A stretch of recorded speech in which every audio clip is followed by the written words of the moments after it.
This is the Experience Share podcast, where I, Mark the Joe, and I, Rowan the Pro. share differing experiences in the Pokemon trading card game and competitive circuit. Whether you're playing for fun or you're trying to reach the top, we hope our Experience Share can help you level up. If you weren't listening, we'd be talking about this anyway. So if you are listening, then be sure to use what you learn to beat those who aren't. So, Rowan, different scenes for us today. We'll get to that in a bit. But I know that our viewers like to know what's on our mind. This has kind of become our thing. So I got a very good one for you today. All right, what's on your mind today, Mark? What's bothering you? What's concerning me, that's always. If chocolate is a type of milk, Okay. and then milk is a type of chocolate, Yeah. how does that work? I'm so confused thinking about it. I feel like this one didn't work, bro. Because like the fly can't mosquito. That one made sense, but this one just makes sense, Yeah, bro. The milk and there's chocolate, chocolate milk the and there's chocolate milk can move. chocolate. It just works. It just makes sense. I'm not concerned. You concerned Okay, by this? I don't drink that much milk, but when I do drink, I like I like chocolate milk because it comes from brown cows, and I Yeah. think brown cows need more support. All Okay. right, so Mark, we're remote today. Obviously, we both got some busy lives, but making sure to put Hey, you together know a what? podcast. We want to make sure we put together a podcast because the people this weekend at our cups were like, "Hey, we love your podcast. You guys aren't consistent. You're not doing it weekly." I'm like, "Weekly's a lot." We try to do it pre-events, post-events, and they were like, "Well, where was UIC? Where was Orlando?" So Indy's coming up. It's a big regional. A lot's been happening, right? So that's coming up. But before we get into talking about Indy, and I know all the other podcasts are touching on this. It's a big, big topic. Let's talk about the North American International Championships registration and your experience. Okay, well, I mean, my experience was I had the stipend. Um, so I just kind of checked all the boxes before. There wasn't much stress. I just got in. But maybe you'd be better at speaking towards your frustration with the NAIC process, as I'm sure most of our viewers can probably relate to it. If you feel that Rowan is flexing, please type elitism in the YouTube comments. Just please type elitism. So I saw my Pokemon season flash before my eyes. We actually had time at the League Challenge to take it off. And I was already pretty tilted at the League Challenge because I was playing against Michael Meal. I was playing Tina, and I had a Comfy in my hand and a Giratina in my hand, and I was going first. For some reason, I decided to start Giratina instead of Comfy, and I didn't get to Lost Zone anything in my first turn. So that was playing pretty bad. So I was upset. And then we go to Reg. Three of us are trying to Reg. They stopped the tournament to give us a chance to Reg. Mm-hmm. And we look at this clock countdown. And it counts down to 0. Okay? Okay. We refresh it, nothing changes.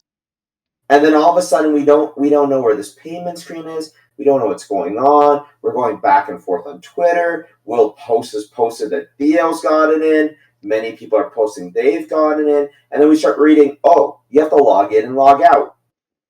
It said to wait for the clock to hit 0. So, very confusing. And then it didn't tell us it was sold out. So we refreshed for 30 minutes as my Lugia opponent was hitting everything they needed. I was sitting there refreshing. And I was like, my season's over. And before this, everyone was like, Mark, you're guaranteed. You just get top 24 at NAIC. And I was like, I didn't get into EUIC. So I know that a lot of people had the same issues. And it was very interesting. At the end of the first night, there was 1,900 people registered. And EUIC had about 2,100 on the first registration and ended up getting to around 3,000. And I was under the impression that the reason we moved from Columbus to New Orleans is because you were going to have a venue big enough to hold everyone. That's what I So assumed too. I think going from 2,000 people to 4,000 people was within the cards. I think we're at that point. And I know you won't know this because you don't keep up, but they put a video of the largest card game tournament to ever happen this past weekend. It happened in Tokyo, Japan. Oh, I did see that Yu-Gi-Oh! actually. Yeah, I Yeah. did retweet. Yu-Gi-Oh! Championship Series, Tokyo.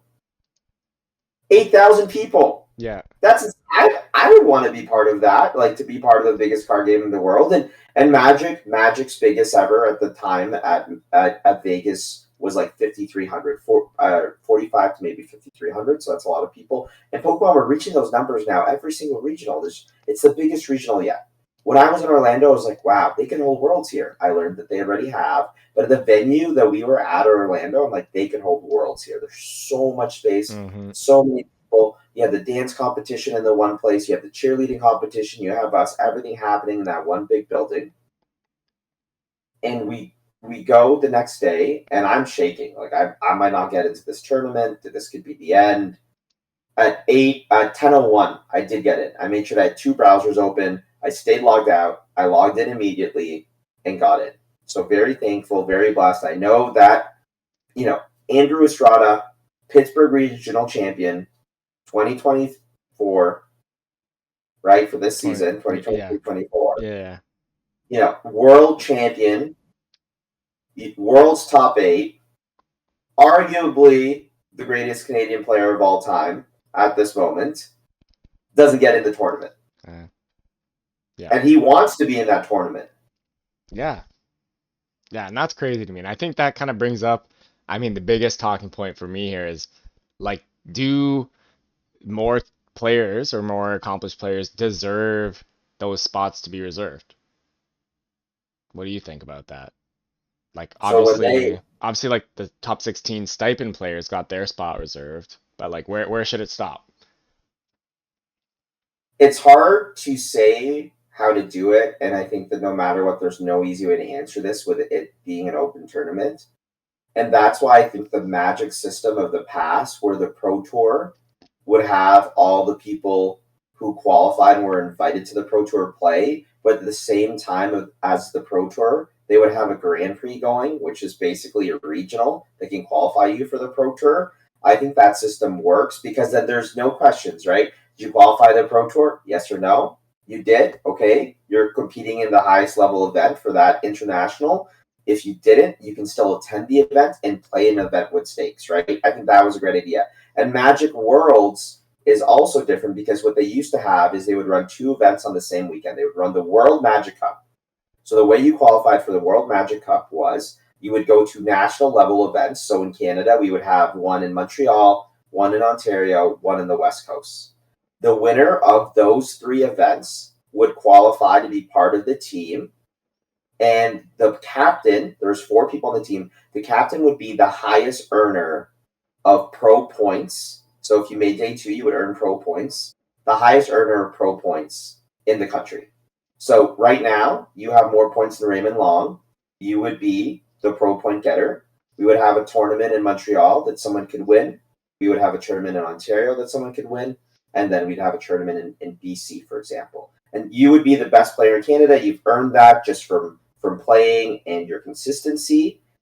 And you would hope that some of the other best players would be on your team and you would compete in the World Magic Cup. And it would also give a chance for someone that's not a pro to qualify to represent their country, which is huge, right?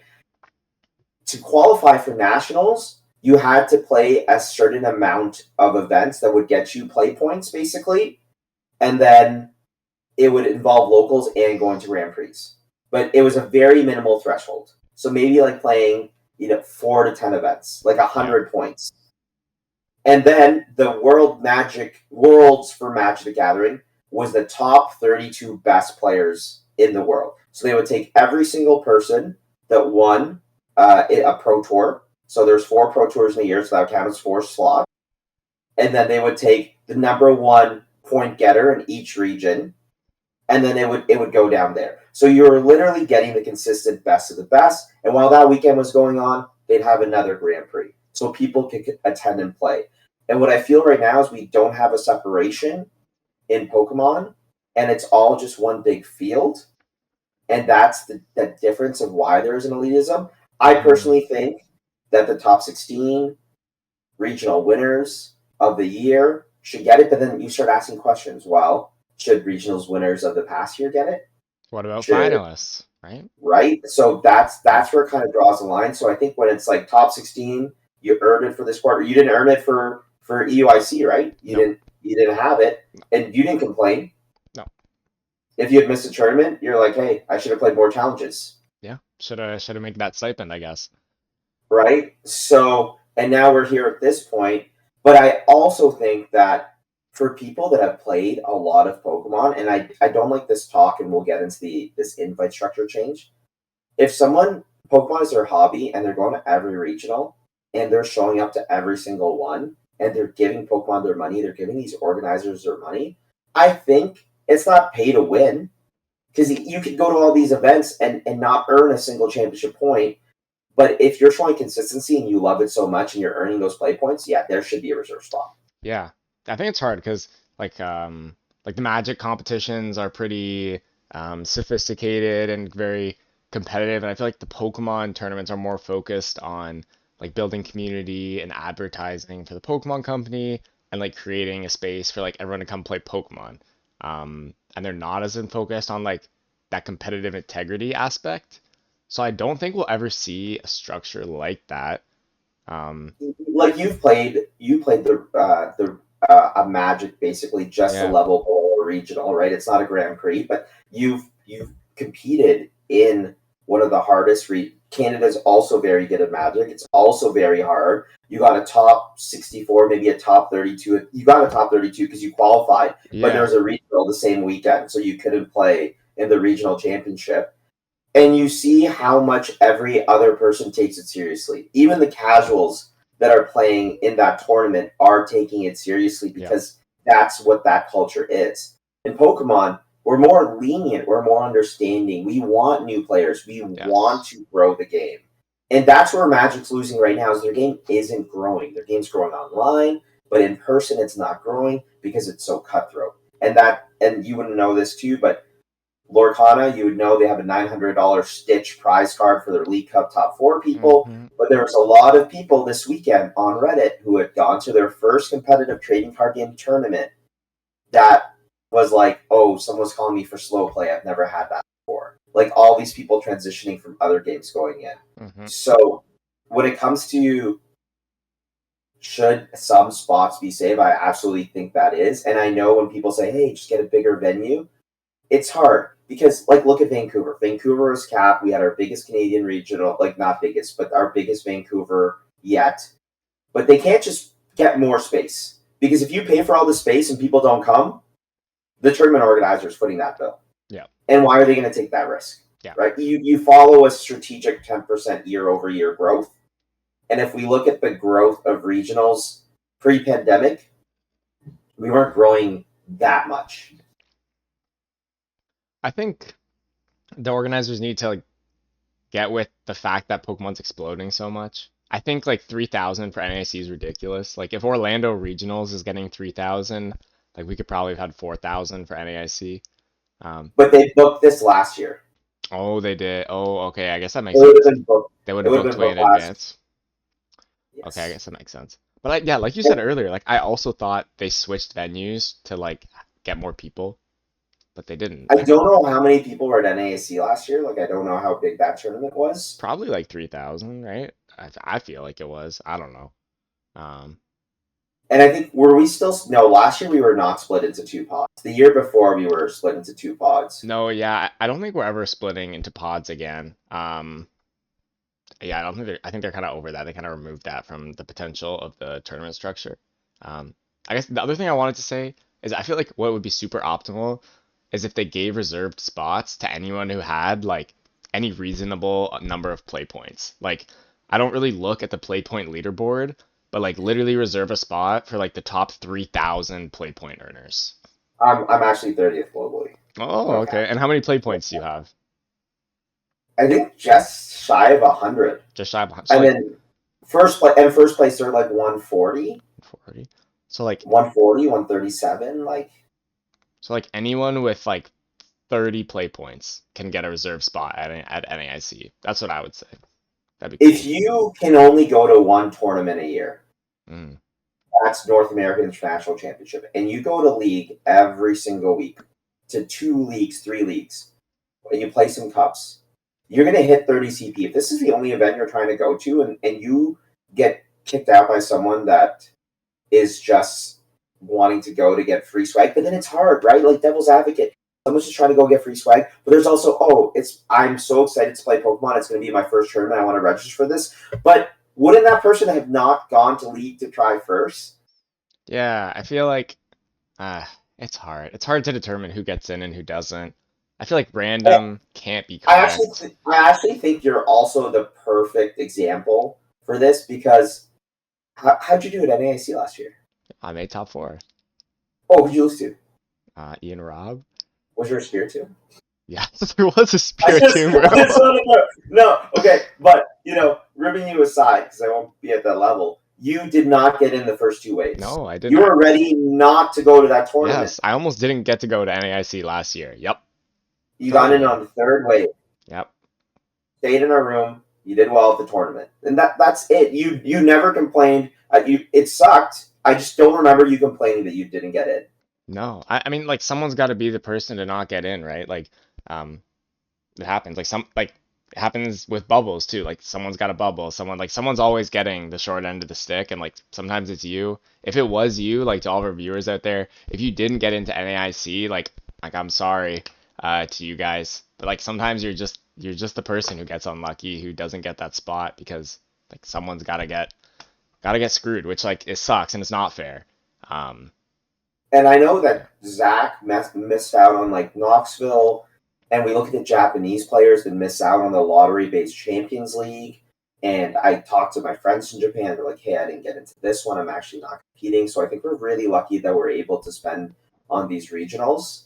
And I cried. I mean, not physically, but I did like do a lot of whining and crying on Twitter about how I was going to quit the game because I saw. missing UIC, missing NAIC back to back, that's Yeah. tough. Yeah. That would be tough, and I think that's what's really important is you have to take a chance for every single thing that you play, right? And this is a moment I'm going to take aside to parents watching, to juniors, seniors that are listening.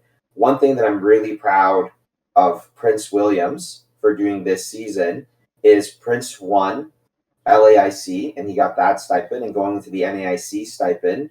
Some of the tournaments we didn't get top 8. Competition's getting harder. Prince likes to play a certain type of deck, and sometimes you miss. But every single tournament that Prince was, we're going to get top 16. We're going to get top 32. I would say every game matters. Every game counts. You need to play every game. You need to earn every single point. And that 10, soon to be 11-year-old, took every single round, played his best, and I think he finished 13th on the stipend leaderboard. And Mhm. that's what I think people don't understand is every game of Pokemon that you play, when you're whining, when things suck, when you're at these events, you have to keep playing. It's so easy to drop, right? But if you're paying $80 to play in a tournament, you should play the rounds in the tournament because every round you have something to learn. And this whole season, I'm very fortunate. I have not dropped from a single tournament, Mhm. right? And that's because there's always something to prepare for your next tournament. So if you got into NAIC and you're Joe or you're just playing in this tournament, I really push you to play all your rounds, meet a ton of people, make friends, and really make your experience count for the people that didn't get it. Well said. Yeah. Well said. Now, with that being said, if you can go to Liam Halliburton and read out his tweet and tell me what you think for the invite Oh, structure. his tweet. Okay, okay, I'll pull it up. Okay, so here's the tweet. Liam Halliburton says, invites were way too easy this year. Next year, I'd rather see this for the NA structure. 350 points, no locals, and scale down points from ICs. And I think here he continues, there's two issues for me with locals contributing to a world invite. The difficulty is not standardized. Some people have 3-player cups, other people live in Chicago. I definitely feel that as a GTA player. All of our cups are like 30, 40 people, multiple regional top 8ers, a couple regional champions sometimes, a couple world champions sometimes. So definitely feel that. and it's an invite route primarily for B tier players. Worlds should have the best. What do you think about that, Mark? So I think when he talks about worlds having the best, it's very similar to Magic. But the biggest point of Pokemon and the biggest thing that stands out to me is you've watched the Pokemon TV show, right? Yes, I've watched the Pokemon TV show, the anime, yes. Okay. Can you please tell me what the first two lines to the opening theme are? Bro, I want to be the very best, like no one ever was. The whole marketing point of Pokemon is that anyone can do it, that Absolutely. anyone has a chance. And when you lock out or you don't give those people the chance, when you don't give new people the chance to enter the scene or to have the opportunity to win worlds, that's taking away. With Magic, Magic is pushed as you grind, you spend all this time, you push, you learn from people above you, and then you try to become, the best at that time, or you become the strongest wizard. But with Pokemon, and I've said this especially with our last world champion in Vance, beating Tord, one of the best players of all time, had Tord won that world, would he be the best of all time, right? And it shows that you're taking the best player versus someone that has played one deck and mastered it and might not have been seen as a pro at that point, and that person beat the best player, Mm. right? You could argue that the best player timed himself out, but it was still Vance winning that, right? And Yeah. when we look at the name of world champions, especially when you look at, and I know Liam's probably talking about just masters, but Andrew Estrada, obvious success in juniors and seniors, but first year master wins. How great of a story is that, right? First year master wins. You look at Igor Costas' Worlds win. Lived in Portugal. Portuguese, European, not in a big market, comes to World, wins Worlds, top fours Worlds, loses the finals of Worlds to Andrew, right? That's another great story. If Igor were to make a comeback now, would he be at the same point as he was before? Would we want to see him get to Worlds just for the chance for him to be able to win again? Or even like Jason Klaczynski, if he showed up to a tournament and had the chance to win. Like these are stories that we're preventing, for example, Lugia guy wins the regional. Forced tournament. Everyone knows what I'm talking about. Yep. King Flying Bot smacks every Lost Box deck in the room. Yeah. Is that also not a great story? Yeah. Yeah. And these storylines are great, and it's part of Pokemon. Like, I don't think like honestly most of the time when I hear this opinion it's from the hyper competitive players, right? And I think it's just like not what Pokemon is. It's not what Pokemon's about. It might be what some of the highest competitors of the game think they want. But even like as a high level competitor, the inclusivity of even worlds and like the tournaments in general grow the game, right? And as a competitor, like say you want to compete against the best, I always want more competition. I always want bigger prizing, more players at every event. I want more people to play Pokemon. I want more people to be good at Pokemon. I want to have stronger competitions. And the way you get those stronger competitions is by including as many people as possible and getting as many people into the game. So if players are joining the game and they can't chase that world's invite, like it looks so unrealistic.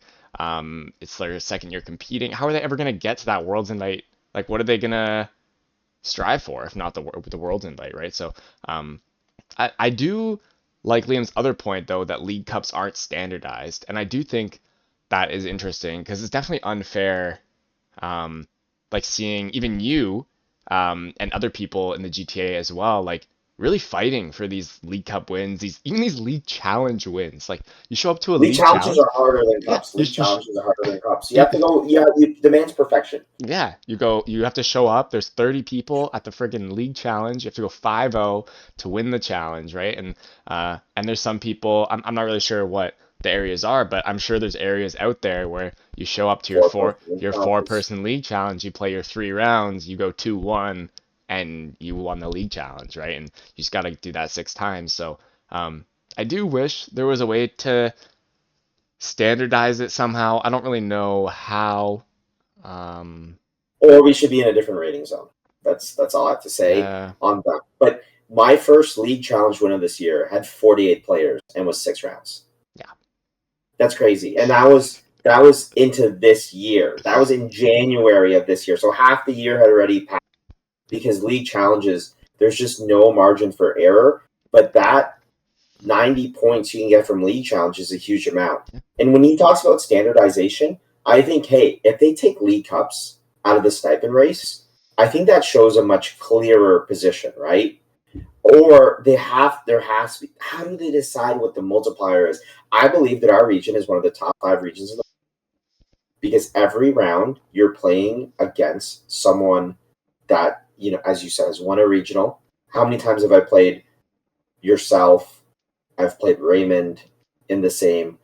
The average day 2 quality. Manta had 5 people go day 2 with the 56 card trekking shoe Arceus deck. So when you go to a tournament with 60 people and more than 60% of the room has had a day 2, right? Whenever you tweet it, look at all the Canadians. Look how many made day 2.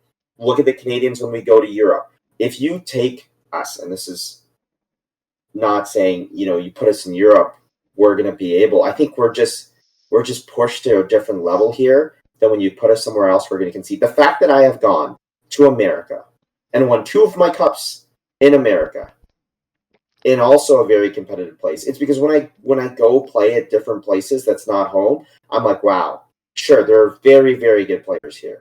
But I know that I'm going to be able to push to another level because of the gauntlet that we have to go through every single tournament we go. And even the players that are going to all the events, they're good. They're getting better. Like Ivan, get a shout out like Toy Trove this weekend. Those players in Niagara, it's a smaller scene. We get Americans come to that too. You've been in that League Cup. Yep. You won one of their League Cups. I've won one of their League Cups.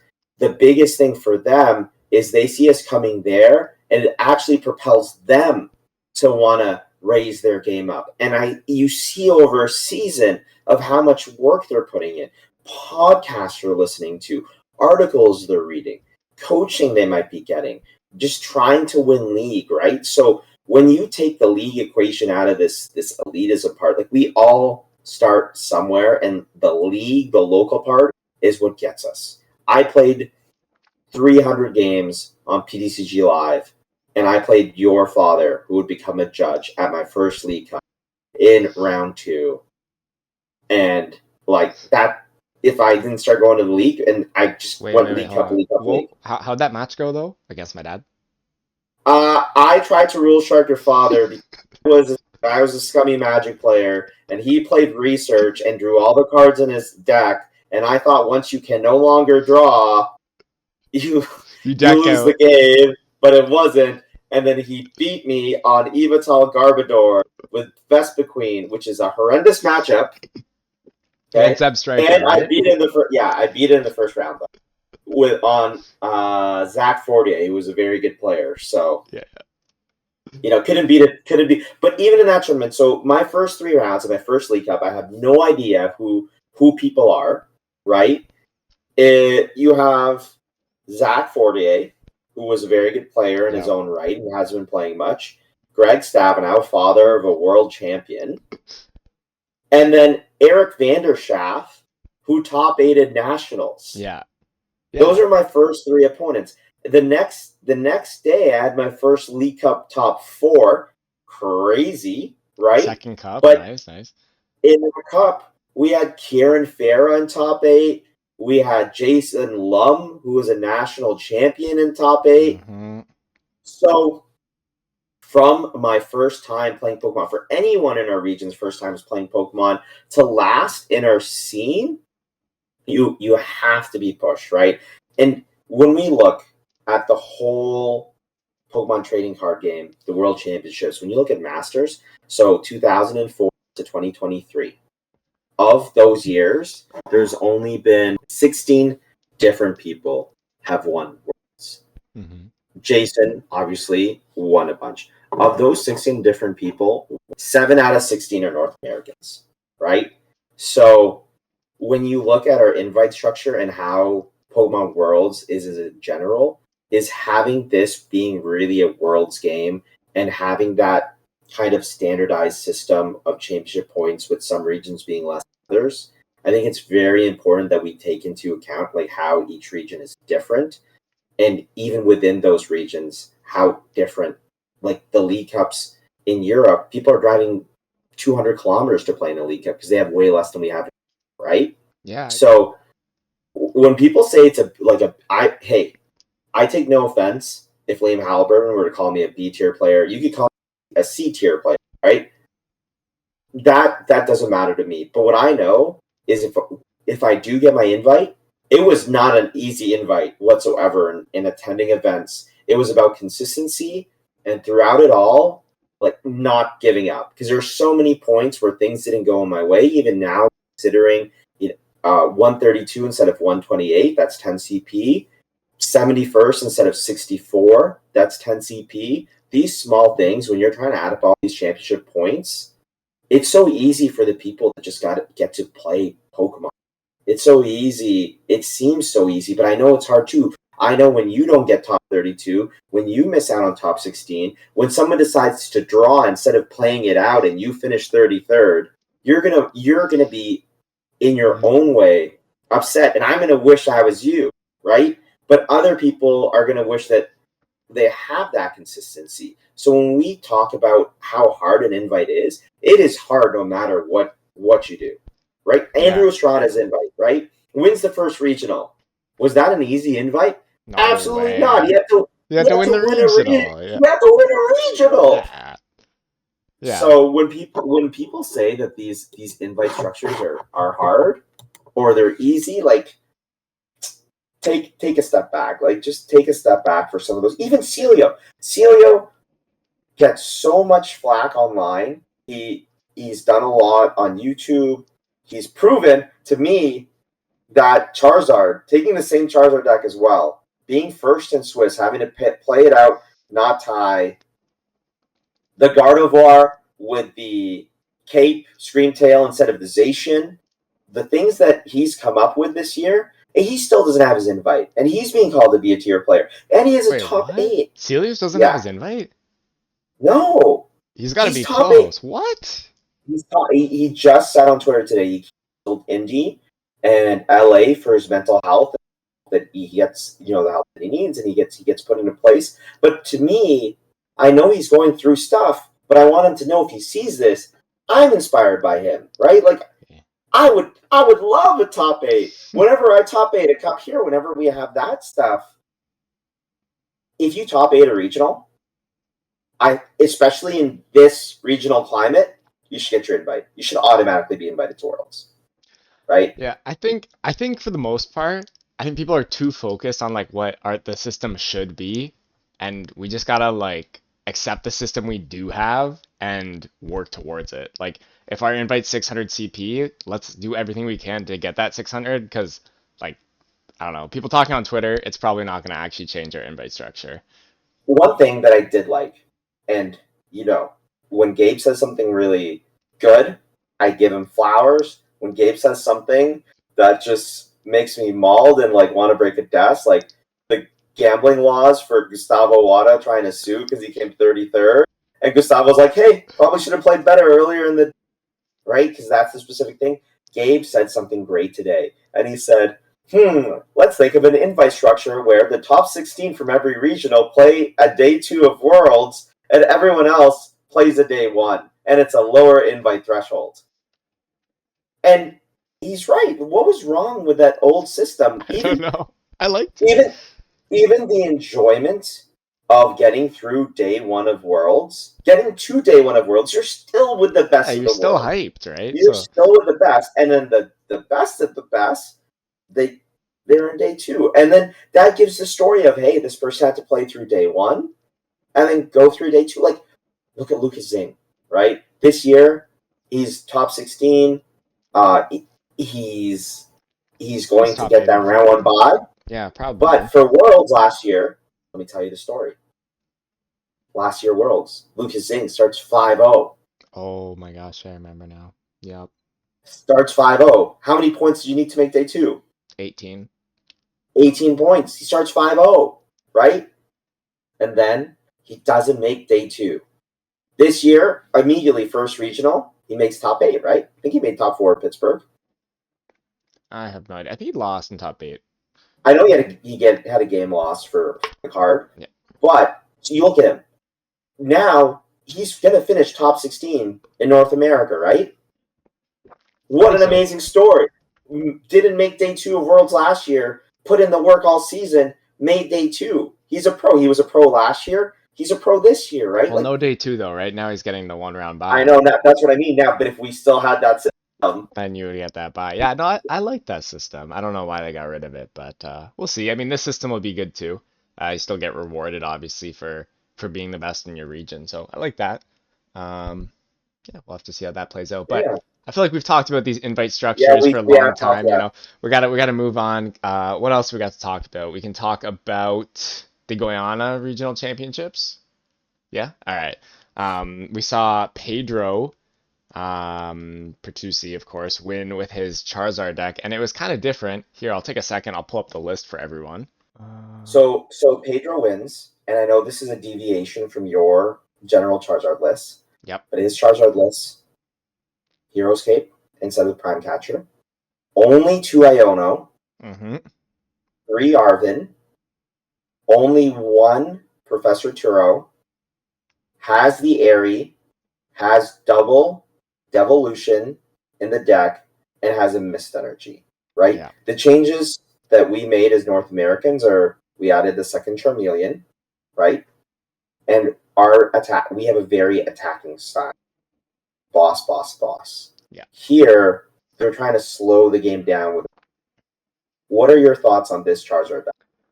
I think it's interesting. I think all these cards really work together in a really nice cohesive way. I think I listened to Tord talking in a YouTube video or an interview or something, and he was talking about these disruption cards, and he said that they all work really well together, but he didn't want to commit so much to them.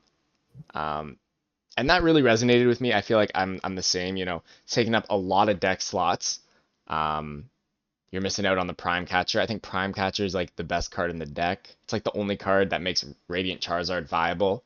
You know, like at the end of the game, you go in with your Radzard because your opponent's got two prizes, right? You attack with it, then your opponent doesn't find boss for game, and now you have Radzard in the active and it can't attack, and you can't capitalize. So I think having Prime Catcher is pretty huge. And the other thing I think about these control-ish cards like the Devo, the Eerie, the Mist as well is yes, they're powerful, but sometimes they do nothing, right? And you're playing this Charizard deck, you're trying to put together combos, and um, if your hand's got TM Devo, Mist Energy, and Eerie in it on turn two, well, you're not pulling off much of anything. You're probably not even setting up a Charizard. So I really don't like these cards. I think it just hurts your consistency too much, and you're not getting enough of a power boost. Um, Also, sometimes you Eerie, and they just don't have any items, you know. Specifically, like in Charizard Mirror, you're looking at Eerie, those rare candies, right? But if you play an Eerie, and the biggest combo for me is like you Eerie, you discard all their candies, and then you TM Devo, right? But if they just have an Arvin, then they can go get their rare candy, they can get their Pidgeot back, and your Devo did nothing. So that's why I don't really like these cards. I think if you're kind of a bit savvy and you know they're coming, you can play around them. Like you said, the two Charmeleons really makes Devo like do nothing. You know, you get your Pidgeot Devoed and your Zard. Okay, cool. Um, Rare Candy my Pidgeot again, and then just use my Charmeleons from there. So um, that's what I think of the list. I don't think this controls Zard. I mean, we've also seen like the Regieleki version. Um, I don't think it's better. I think it's worse in Mirror Match. I think you get some cool plays against some other decks. Like TM Devo, maybe sometimes good against Champao. Eerie is definitely good against Champao. Eerie and Mist Energy are both good against Lost Box as well.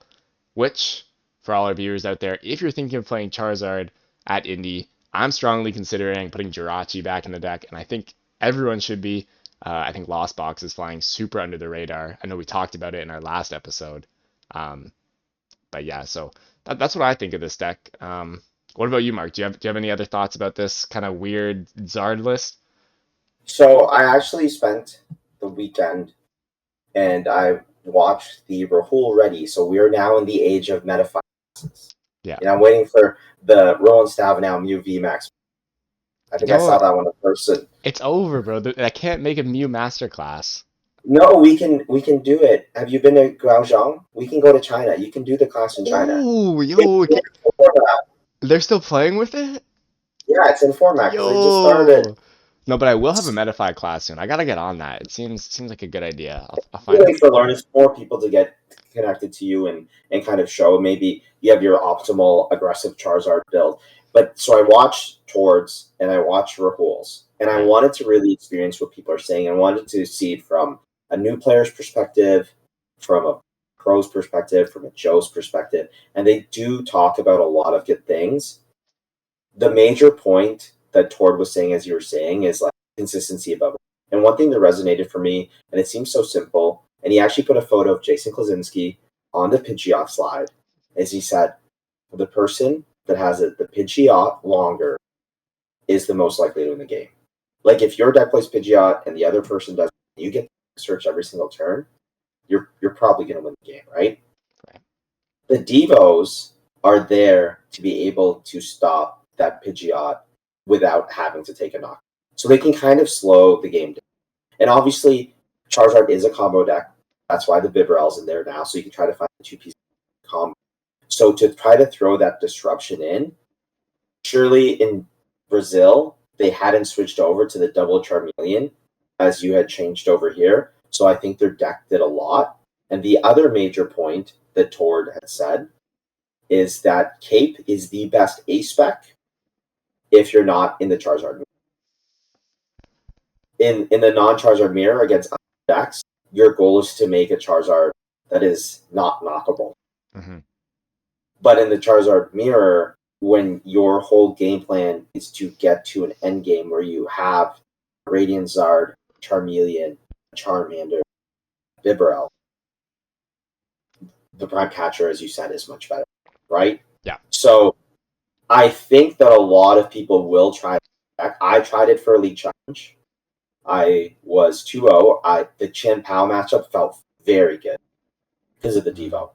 Because you And could the Devo Cape and the Bob. Erie. Yes. So that matchup felt very good. And then I misplayed against Miraidon. So that would go in. Now, as someone that DMs a lot, Pedro said that if he could run the tournament again, he would play Prime Catcher over Cape, which is funny because he won the tournament. Yeah. And I was like, Tournament of Destiny. It was his birthday. But he said that the Prime Catcher and maybe a Power very helpful since there's no team run in there. But what I found with this deck, the biggest issue is sometimes I would Bibarel and I would just have tools in my hand. And I can't just attach the tools in the mirror because they would do nothing and then I'm not getting value from them. Mm-hmm. And then Christian Labella, Eeried me, saw I only had tools in my hand, and then proceeded to go as aggressive as possible to win the game.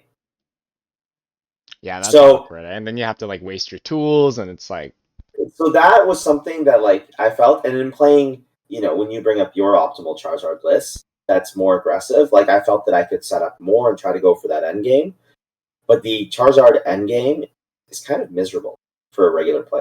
It's not fun. no, it's not fun. And also another thing about this Charizard endgame, I love playing for the Charizard endgame because I know that most people don't know how to play it. So like at my League Cups, I will play so conservatively and just play for Charizard endgame and just rely on the fact that my opponent will not navigate it properly. And so I'm like, I don't need all these techs, I don't need Devo, I don't need Miss, I don't need none of this. I'm just gonna get to an endgame, remove all my two prizers, and that's how I'm winning. I don't know. I don't think you need any of these cards. I'm just letting you know that's not what's going to happen this weekend for you because everyone's watched the video and they're going to make notes. Tord made $7,000 off that. I contributed because I wanted to see what he said, and I think this is a new age. And it's also like, hey, do I learn Chen Pao from like the Chen Pao Authority, or do I learn Chen Pao from Cal Connor and Dre Alderaan, right? And it also goes in to, hey, these players remind me of me, or these players have a vibe that I like how you choose which class you want to do, right? And then you have Zach doing, like, if I wanted to learn Lugia, of course I'd watch Zach. Zach just got 19th with Lugia at Orlando. So I wanna be able to look at that and learn from that. So everyone, that class sold so much, and he goes through every card in the deck, why it's played in the deck, what those cards can do, like certain situations. A lot of it's very basic. So if you have a very big understanding of it, you might just feel like, why am I hearing this? But it's just good to hear from some of the best that took the time and really dove into it, and then goes into every matchup and explains what to do, but then spends a chart, like literally has a photo of a Charizard or Charmander in front, Charmeleon, Radiant Zard, Bibarel, and people are just going to memorize that photo, Rowan. And sure, they might not execute now. Where it might be is the mid game. The mid game instead of the end game might be more important. Maybe you go after their Bibarel, so you take that away from that end game they're trying to set up, right? But the people that are going to play Charizard, and it had a 28% meta share in Sao Paulo, and they love Charizard on day 2. What do you think? Do you think the Charizard? We think it's going to be 30%, 35%? 30. I think 30%. Based on, I mean, Charizard's won the last 4 events. I think anyone who's been playing a deck that's losing to Charizard has got to just switch to Charizard. Like I don't. But then you lose the mirror, right? I guess. I mean, so I think you gotta either be playing Charizard, like C-Pow, or Lost Box to Indy. Like those are that's gotta be. Just so when we look at the statistics for what happened in Guyana, so Charizard, 32 decks in day 2, meta share 28% almost. Okay. We know Chen Pao had 10 decks in day 2. Yeah. 8.5% share, right? That's one of Charizard's like tougher matchups. But Chen Pao can just brick. Oh yeah, totally. I mean, Raymond Long hard bricked twice against me at one of our League Cups this weekend. That was a great. Which it makes sense because he top deck prime catcher out of the end game of both games to beat me. So his luck evened out. Justice. Now Arceus too. Arceus is something that I think if they go first, this is toward. I paid for the course as a Joe to help all the Joes out there. So just remember me. All right. Put hashtag thank you.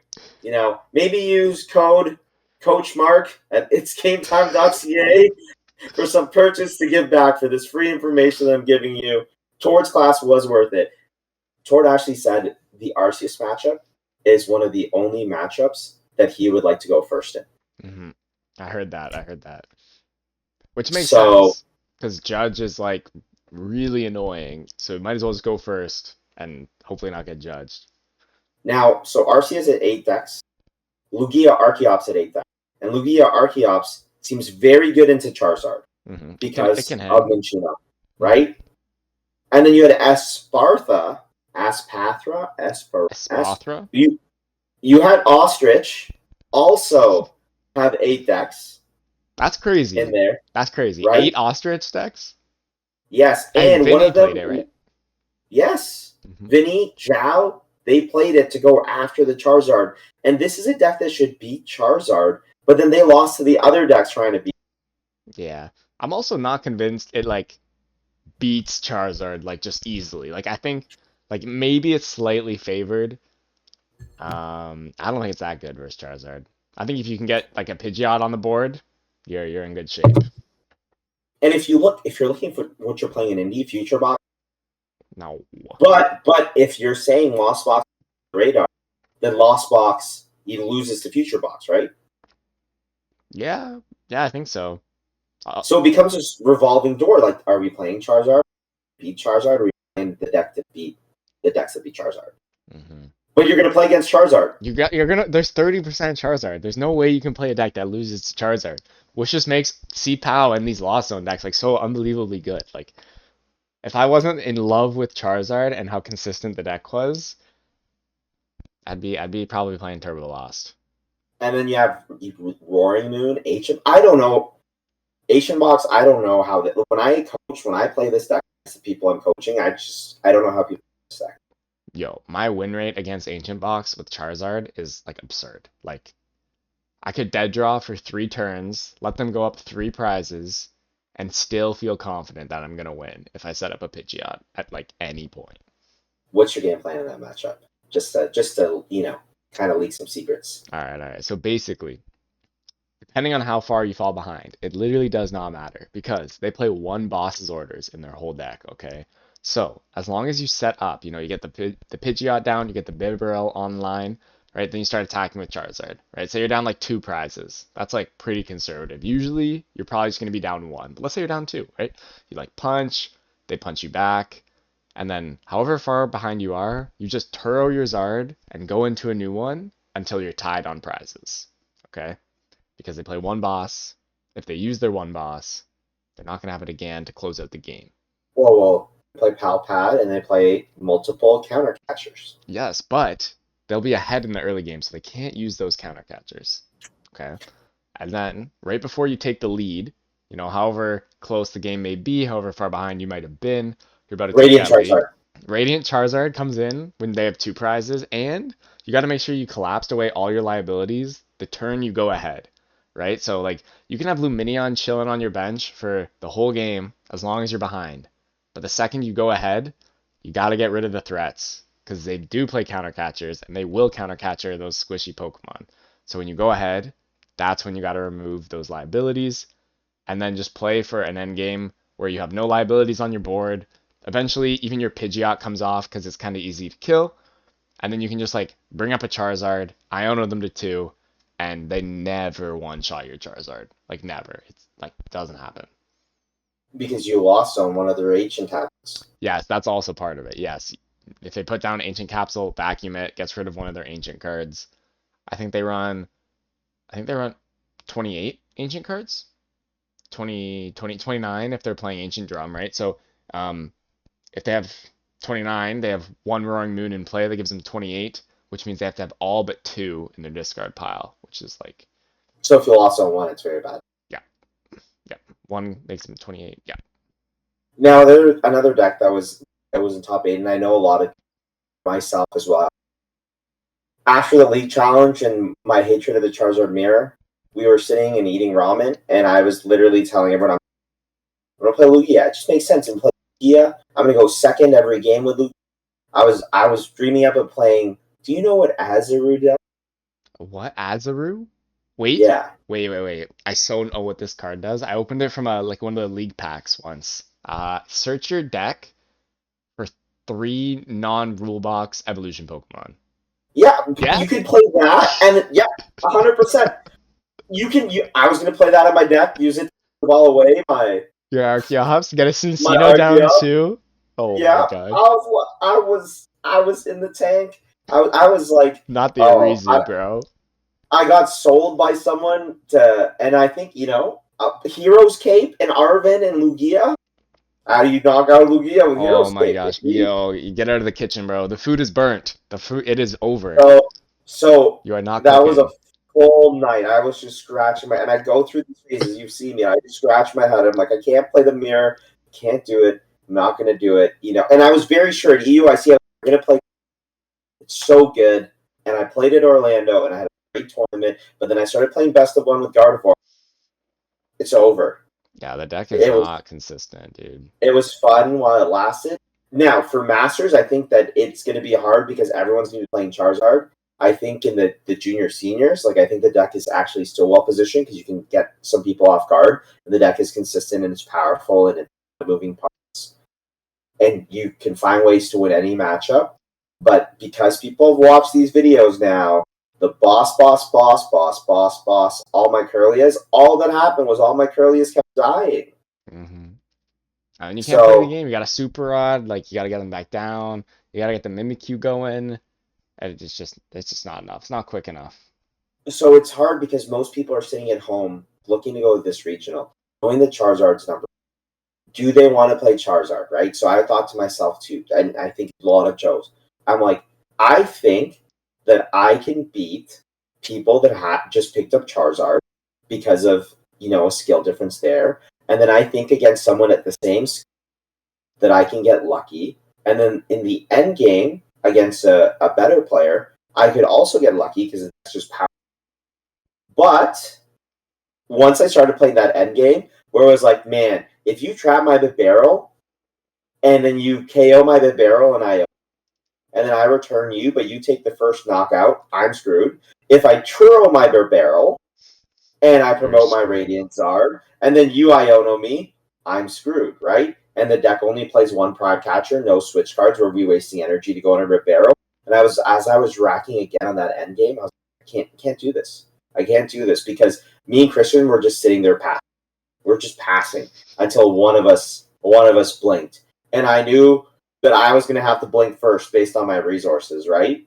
If that's the thing. Now, I know you will say, and I want you to tell, in the mirror, you're playing the mirror, you're choosing to go second. Yep, I'm gonna go second. Well, But I don't think it's well, that important. Okay, yeah.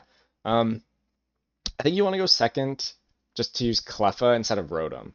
Like Rotom, usually Rotom comes off the board before they can actually kill it. But the problem is it like takes one of your pickup cards. Like I'm always trying to maneuver to that one prize or endgame. So if I have to use a Turo or Collapsed on my Rotom, that's one less Turo or Collapsed I can use, like maybe on my Pidgeot or on a Charizard in the end game. So I value that. So I want to go second, use Cleffa instead. Um, I don't really care about attacking first. Like I'm not going first, second. You probably have higher odds of attacking first, going first. But I just want to set up and not have liabilities on my board. That's so in the last format, at the start of the format, everyone assumed that you should go second with Charizard in the mirror. And as we got to the end of last format, I think it actually became known that you actually want to go first, right? So that you could take a 1-1, 2-2 line if needed, right? Because we weren't putting the barrel on decks, and that was pretty standardized. As I was trying to rack my brain in this mirror, I went and I watched, because I'm a very big fan of our Asian regions, I watched the Champions League Fukuoka. no, it was the one after the most recent. It might have been Fukuoka. In that Champions League, Charizard was in top four, and there was a Charizard mirror in the semifinals and the finals. The player that won both the semifinals, they showed this person, the champion, and he decided to go first in the Charizard mirror. Now, I don't know if this is because they have unfair stamp, and unfair stamp will change the game because that was the A-spec playing. But I just saw him go first in both games and target down his opponent's first Pidgey. So it makes me question if maybe that part of the mirror isn't fully solved yet.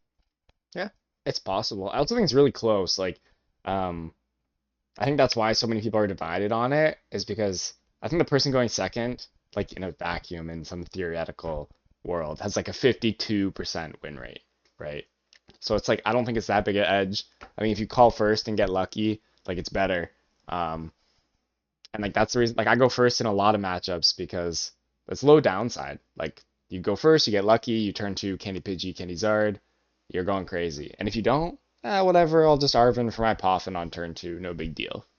Um, so yeah, Now, yeah, when we talk about League Cups, so you've won 3 League Cups in a yeah, row, yeah.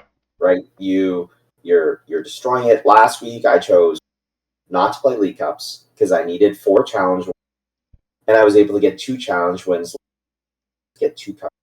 Yeah. I played Charizard. You played Charizard, and I felt very highly in the deck. Up mirror. How is your mirror win percentage? What did you feel about the deck that you just ran? Did you face any adversity at your cups? Um, uh, Not really. Let me try to think of my hardest game. I had a lot of good Elitism. matchups. Sorry? I said elitism in the comments. Elitism. I played a lot of good matchups, like a lot of ancient box and stuff. I had a couple bad matchups, and they kind of got a bit on like I played against CPAL a couple times, like Tina a couple times. Against Tina, like I just kind of got him with late game Ionos, and then against CPAL, like they just didn't really set up. Their deck kind of sucks. My deck's really good. I have Poffins and Arvins, and they just They didn't have set up. offense. Yeah, but they have like no way to find them. They like I don't know. I guess they have Irida. But then they need like candy backs. They need so much. Well, I guess I need so much too. I don't know. My deck's better. I don't know why it's better, but it's better and it sets up. And theirs doesn't. All right. I got Cleffa and Rotom. That's why. And then Okay. and my Charizard, I evolve. I get my energies. I don't have to search for them. I mean, I guess CPAL gets them. Anyways, whatever. Charizard mirror. I had a couple interesting mirrors. I had shout out to our local Adam Calamat, big Max Belt enjoyer. Um, Hey, shout out Justin C this weekend when I was playing Adam, and Justin C just looked at the board state, walked back to the group, and said, "Adam is learning why Prime Catcher is better than Max Belts." yeah, I played against him, and he max belted. I was attacking with my Pidgeot, right, which is like the strat in my opinion. And But that's why I think the miss energy is good, because in the mirror you can miss energy yeah, you missed on the Pidgeot. Yeah, it's kind even of good. if they don't have, even if they don't have Devo, right? If because your build doesn't run Devo, even if they don't have Devo, the miss energy on the Pidgeot is one less fire energy to have to super back in, and it allows you to be confident in attacking the Pidgeot. I guess that's kind of true.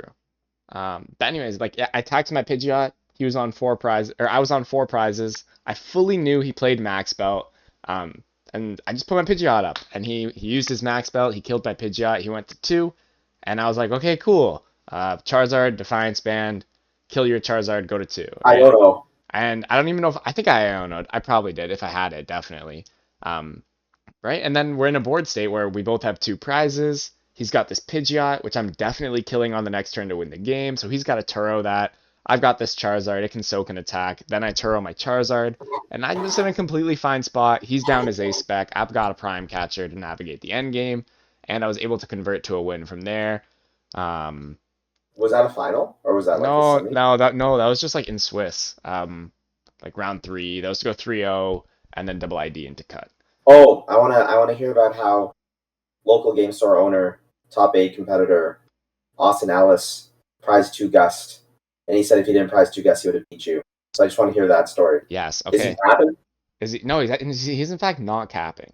Um, he was like basically crushing me all game with Tina, and I like maneuvered to an end game where he needed Iron Leaves, Gate Energy, Boss, um, off of like Iono to one or whatever.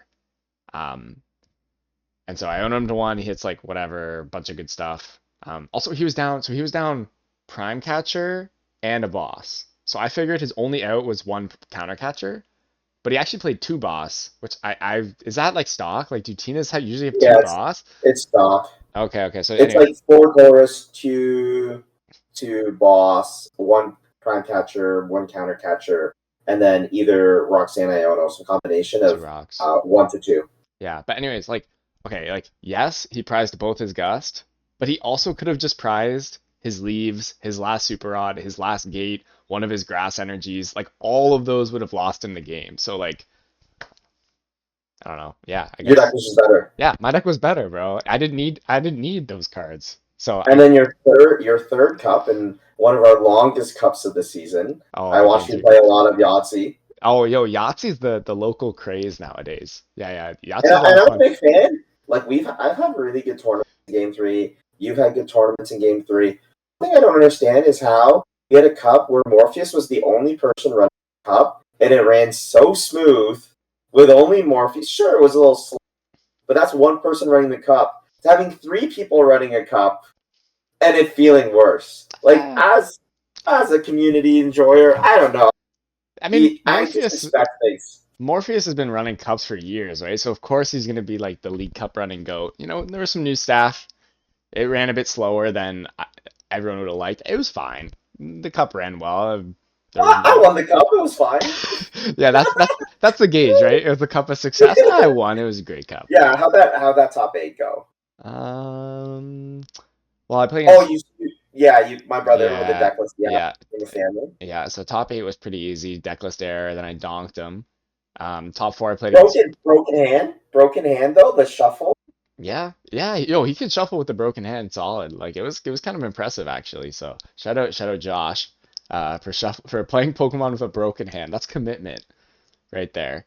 Then Raymond like double dead drew in top eight with or top four with CPAL, which was pretty sick. Oh, and then I played against like the control Zard like TM Devo Reggie Lecky thing in finals. And it was actually like Against Robert. against Robert. And it was actually like a really good competitive game. Um, How where does that end game differ? it's the exact same end game, except they just have a bunch of bad cards. Like there were a couple turns, there's some bad cards in their deck. Like just play good cards in your deck. You will draw better. Your opponents will draw bad. We have so many clippable moments from this one podcast that we can just use for like. Yeah. So yeah, like there's a bunch of turns where like he was obviously angling Devo in like a lot of situations, but just didn't do anything. Like he Devoed me once, and like got rid of my Pidgeot. I was like, okay, cool. Like rare candy my Pidgeot back. Like I have two Charmeleons, and then by Devoing, he just like wasted a turn of the prize trade. So I was able to just um like get to a really favorable end game because he wasn't attacking. He never killed my Bibarel. Like I killed his Bibarel twice. Um, he had no Bibarel in the end game. Or maybe he did have the Bibarel in the end game. I don't really remember, but I just remember maneuvering to like a really stable end game and then just like hitting boss at the end to win. And I felt super favored like the whole game.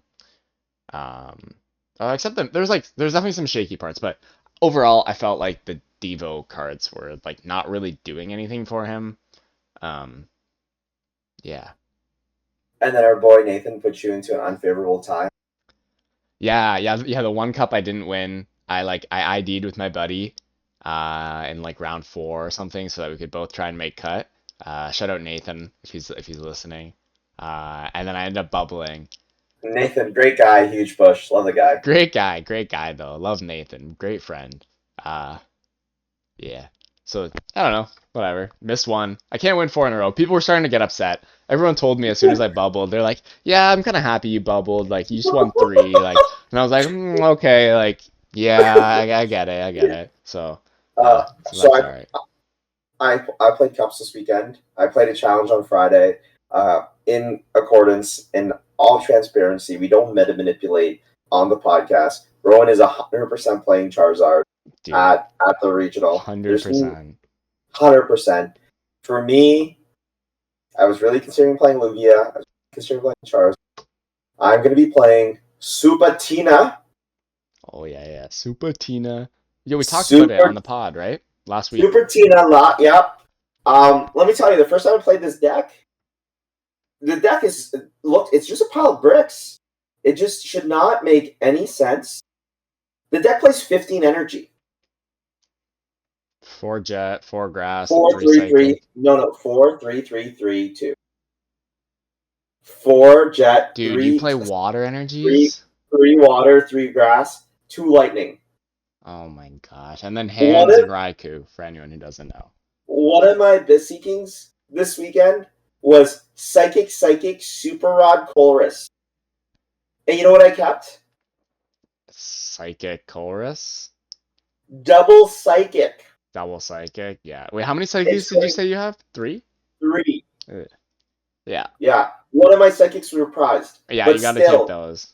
like you actually have to take your and so the first I played at the challenge and I just get sauced. Like I just draw so poorly. I'm like, this deck is bricks. And I've actually reached out to like, get coaching on this deck because again, I'm not as a BC tier player, the Charizard mirror, I just want to play a deck and Tina should be able to beat Charizard.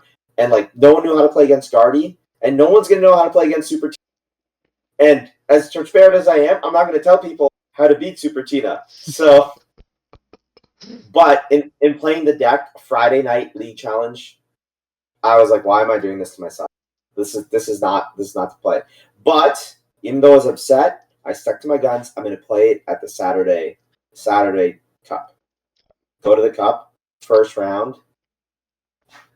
I forget what I played against, but like I beat it and it felt really easy. And I played against Jay on H box, and he bricked, and I just shred on turn 2, so that was great. And then round 2, I played against Josh, and I screwed up. And this is about being at your best mental state at Cup.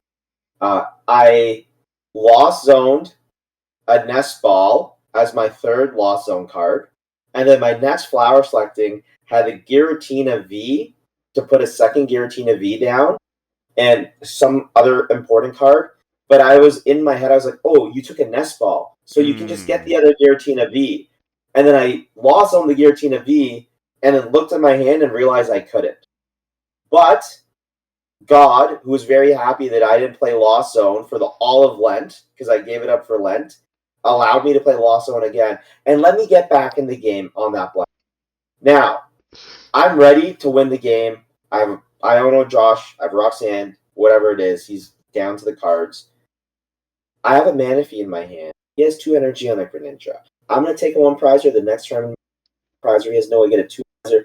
I'm winning the game. We're going to Disneyland. As long as you bench a Manaphy. I pass. and I actually called my mother afterwards. I lost to Josh today. Shout out to my mom, great lady. And I said, every time I sit down across my brother, all I want to do is destroy him. There's nothing more to this game that brings me joy than beating my brother in cards. But I said every time I looked at his hand broken in the cast, I felt so bad for him that he's got to get this cast buff. He's got to get these pity points when he's playing. So I lose to him, play against a Tina, Hunter, Bricks, great for me. And then I play against a Charizard. Oh, I play against Remy, John Lorenz, his father, on Charizard. We have a great game, but this is the first time Super Tina. I'm like, I don't know how I lose to Charizard.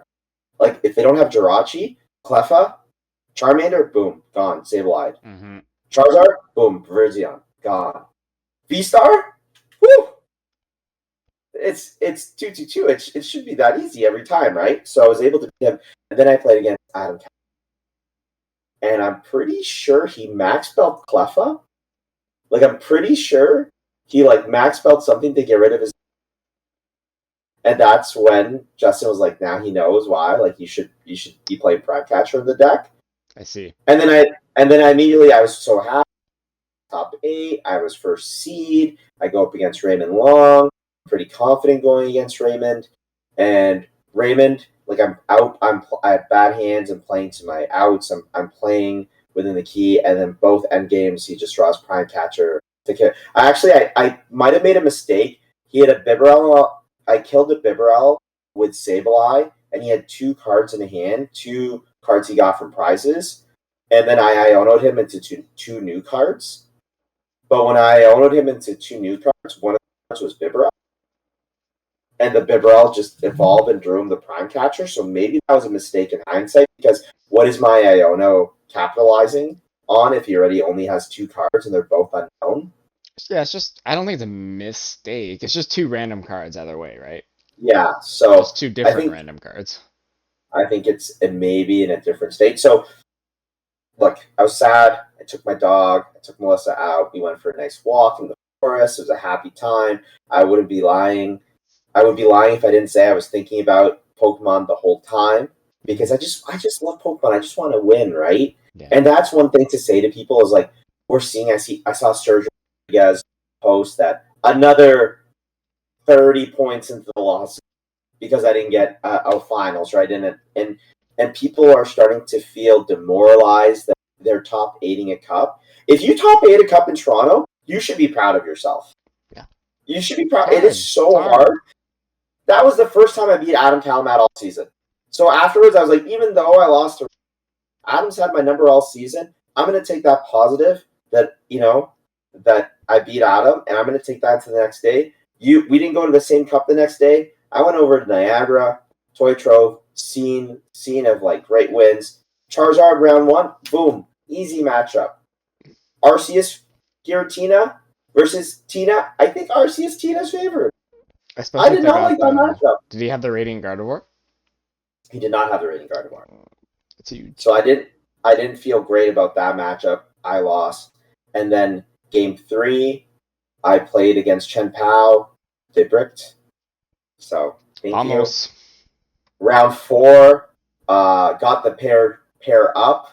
Charles Ames, podcast listener, friend of the show, love him. Best curls in the GTA. I think maybe we play, and he's like, we could tie. I was like, no, we got it.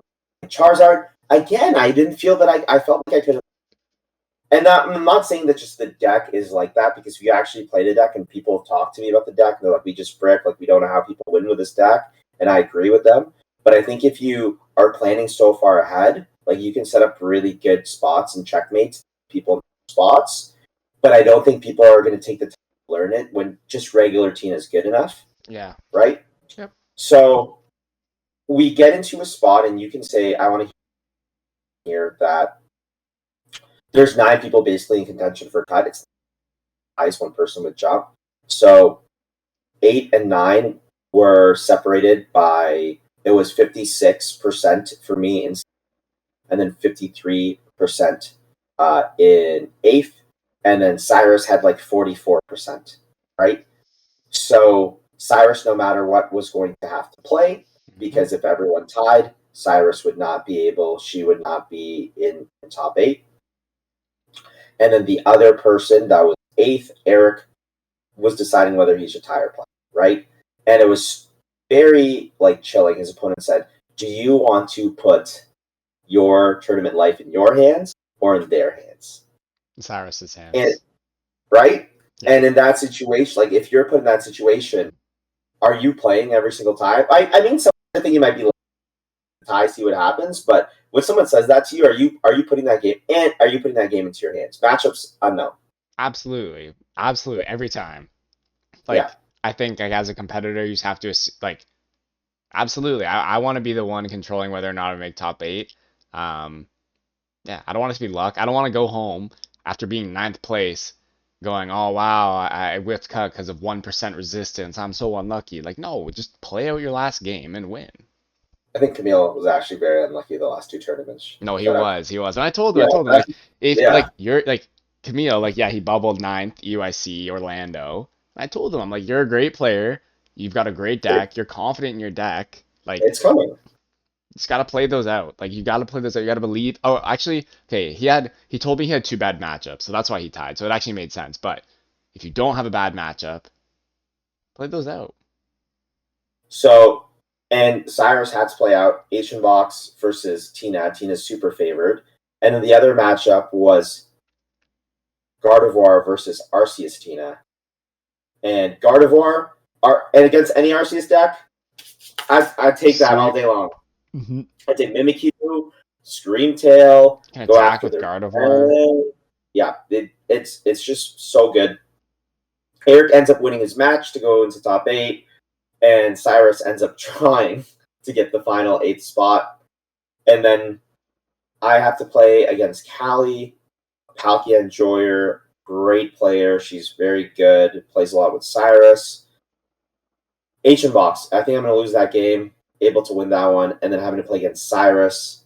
And the God's letting me play Lost Box again, and I was able to turn to Ampy very much on a Flutter main, on a Greninja, and she did not see it coming. I know that I got very lucky. We take those. And the rest is, and the deck was super. I was super this weekend. I just got to do my best to be super. There's so much still to learn with this deck. I could just brick, and I think that's what. Do you think? Do you think regular Tina is a good play for this weekend? Yeah, I think it's fine. I think, in my opinion, like Turbo Lost is just better than Tina. Like for all the reasons I would play Tina, I would just rather play Turbo. Especially considering like Turbo's favored into Tina. Turbo's Um, very scary. yeah, it's like more frail. I think Tina's a good play. I think like Zard's a good play, Tina's a good play, Turbo and C-Pow. And if you're playing anything else, I mean like you better have a good Zard matchup. That's all I'm saying. To the kids in juniors and seniors, Mm, between like Charizard, I mean Tina's actually done really in juniors and seniors, yep. but just looking at the metagame, at the thought, yeah, you've played in a lot of formats when you were younger. Zora, best deck, and sometimes you would play anti-meta decks to try to go against the field. When you have a deck like Charizard that everyone's practicing, everyone's playing, are you on the side of like they should be playing Charizard, or could they be like Evan Pavoni, who came second at Orlando and With like Espathra, get right? the chance to win the tournament with Espathra? So, what are your thoughts on that? Um, I always found that other people were reluctant to play the best deck. Um, so like in Masters, like we see a 30% Zard play rate, whereas in juniors and seniors, I feel like there's like a bit less discipline as far as it comes to like giving up on like the deck building. Like, deck building is like the most fun part of Pokemon in my opinion. And when I was like 15, I just wanted to cook. Like I wanted to make some crazy deck every time.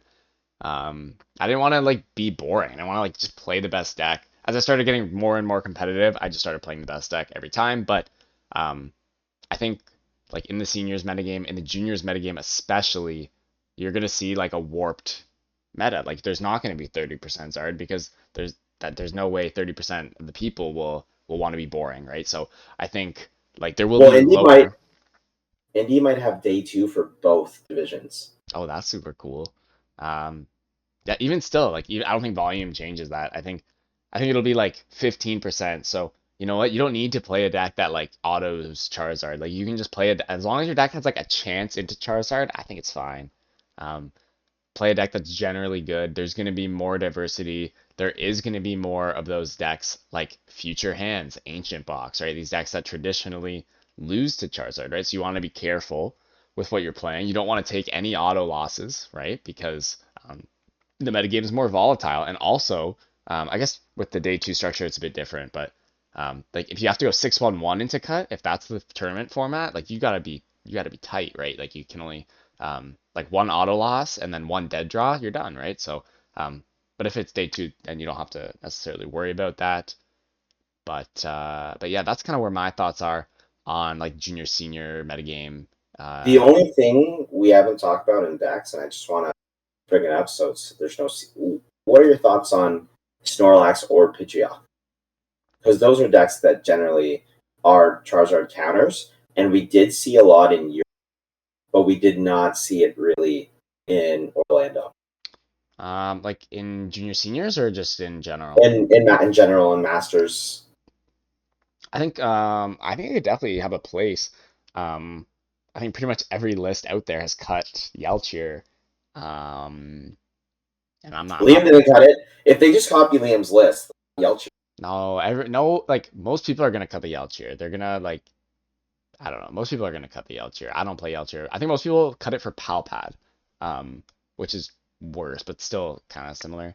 I think there's a place for control, especially Pidgeot control. Like if someone comes in, they're a good player, they've been practicing Pidgeot control. I can definitely see it making a deep run uh, into the top eight. I think that's good. Yeah, well, I think me and you are both going to make deep runs to bet. We did this for the people. So if you are an indie, make sure you stop by and say hi. You're going to catch Rowan in his Game Grid jersey. Yes, Shout out to Robin Game repping Grid. Game Grid. You know, and catch me with our new Game Time Goats playmat with a giant goat on it. Yo, Go Goats.